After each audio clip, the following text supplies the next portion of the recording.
Dari sudut pandang ateis, mujizat adalah sesuatu yang tidak masuk akal. Bahkan cenderung dikarang-karang. Tentu saja ini dari pandangan mereka ya. Jadi mujizat adalah kejadian atau peristiwa ajaib yang supranatural yang sulit dijangkau oleh kemampuan akal manusia. Mujizat selalu dianggap tidak masuk akal oleh ateis dan dianggap hanya halu atau dongeng. Berarti dengan kata lain, dianggap mujizat itu tidak ada. Penilaian tersebut menggunakan common sense atau akal sehat atau nalar wajar. Jadi common sense adalah hal yang penting untuk dapat membantu kita dalam menilai penilaian-penilaian singkat atau memecahkan masalah dalam kehidupan kita sehari-hari.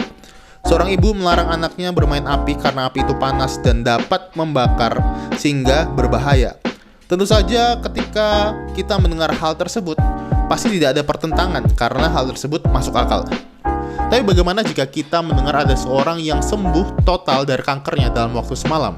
Pasti akan timbul banyak pertanyaan atau pertentangan karena bagi kita itu tidak masuk akal. Kita harus pahami dulu, ada 3 hal yang berkaitan dengan common sense. Yang pertama adalah rasional. Rasional berarti sesuai dengan penilaian logis atau tidak ada pertentangan di dalam logikanya.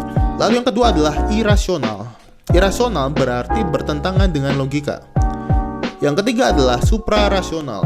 Suprarasional tersusun dari 2 kata yaitu supra dan rasional. Supra berarti di luar, sedangkan rasional berarti logika atau logis.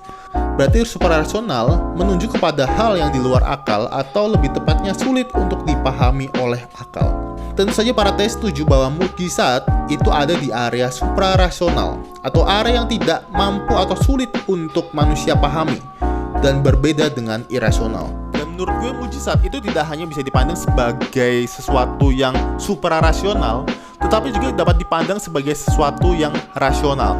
Coba bayangkan ada sebuah pena yang gue taruh di meja gue dan lalu gue pergi nih. Waktu gue balik, pena itu pindah tempat. Hal yang tidak masuk akal. Kalau pena itu pindah sendiri, pasti ada penyebabnya. Ternyata ada teman gue yang datang dan pakai pena itu, tapi dia taruh di tempat yang berbeda. Ketika gue mengetahui itu bahwa ada orang yang punya kemampuan untuk memindahkan pena itu, semuanya jadi masuk akal. Begitu juga mukjizat. Mukjizat seringkali berlawanan dengan hukum alam atau sains. Tetapi mukjizat bisa jadi masuk akal kalau ada pribadi yang maha kuasa yang tidak terikat dengan hukum alam. Jika keberadaan itu ada, maka terbelahnya laut, sembuhnya seorang dari kanker dalam 1 malam, semuanya itu menjadi hal yang masuk akal. Jadi dengan 2 perspektif yang berbeda, mukjizat bisa jadi suprarasional, tapi juga pada waktu sama juga bisa menjadi hal yang rasional karena ada pribadi yang mampu melakukan mukjizat tersebut. Jadi buat kalian lagi bahwa mukjizat itu bukanlah sesuatu yang irasional, hanya saja karena kita belum bisa memahaminya, kita menganggapnya itu irasional. Tapi sebenarnya mukjizat sendiri bisa dimasukkan dalam kategori yang suprarasional, tapi juga bisa dikategorikan sebagai hal yang rasional. Kenapa rasional?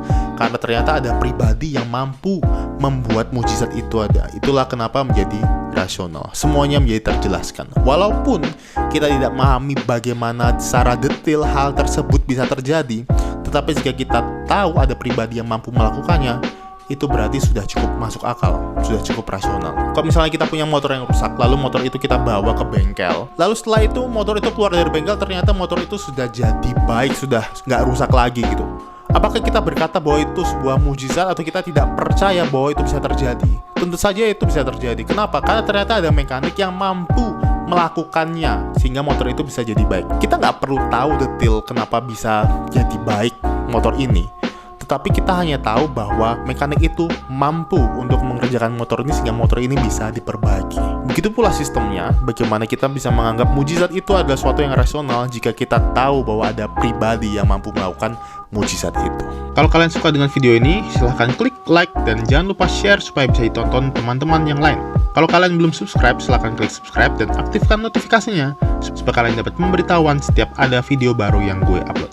Thanks for watching, see you on the next video.